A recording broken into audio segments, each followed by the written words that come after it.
పెందుర్తిలో అత్త జయంతి కనక మహాలక్ష్మి అనుమానాస్పద మృతి కేసులో హత్య కోణం బయటపడింది.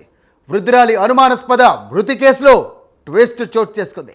కోడలు సినీ ఫక్కీలో పథకం ప్రకారమే అత్తను హత్య చేసినట్లుగా పోలీసులు నిర్ధారించారు. అత్త కళ్ళకు గంతలు కట్టి కదలకుండా బంధించిన కోడలు అనంతరం కుర్చీలో కదలలేని పరిస్థితిలో ఉన్న అత్తపై పెట్రోల్ పోసి దేవుడి గదిలో ఉన్న దీపం విసిరి నిప్పంటించింది. అగ్ని ప్రమాదం జరిగిందంటూ అందరినీ నమ్మించే ప్రయత్నం చేసింది.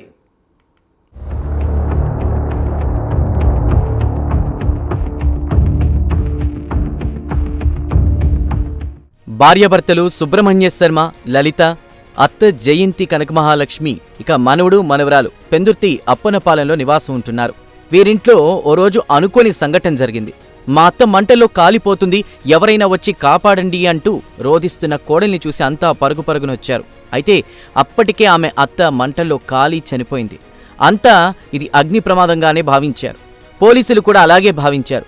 మొదట అగ్ని ప్రమాదంగా కేసు నమోదు చేసి పెందుర్తి పోలీసులు దర్యాప్తు చేపట్టారు. విచారణలో అసలు వాస్తవాలు వెలుగులోకొచ్చాయి.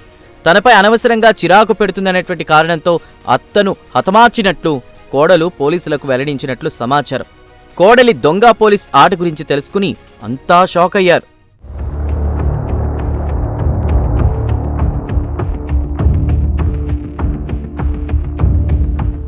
హత్య చేసినట్లు తెలియకుండా ఉండేందుకు కోడలు వినూత్న పథకం పన్నింది.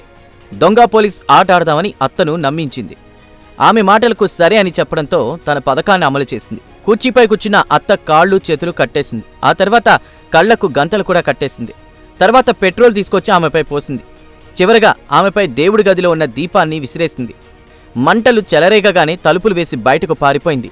అయ్యో, మా అత్త మంటల్లో కాలిపోతుంది అంటూ గట్టిగా ఏడుస్తూ అందర్నీ నమ్మించింది.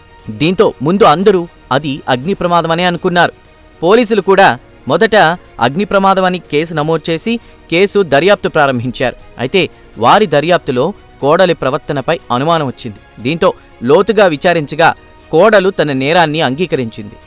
అయితే చీటికి మాటికి అత్త చిరాకు పెడుతూ ఉండడంతో చివరకు ఆమెను అంతమొందించాలని నిర్ణయించుకున్నట్లు నిందితురాలు లలిత పోలీసుల ముందు అంగీకరించినట్లు తెలిసింది. దీంతో కసాయి కోడలిపై వివిధ సెక్షన్ల కింద పోలీసులు కేసులు నమోదు చేశారు. ఈ ఘటన స్థానికంగా తీవ్ర సంచలనం సృష్టించింది.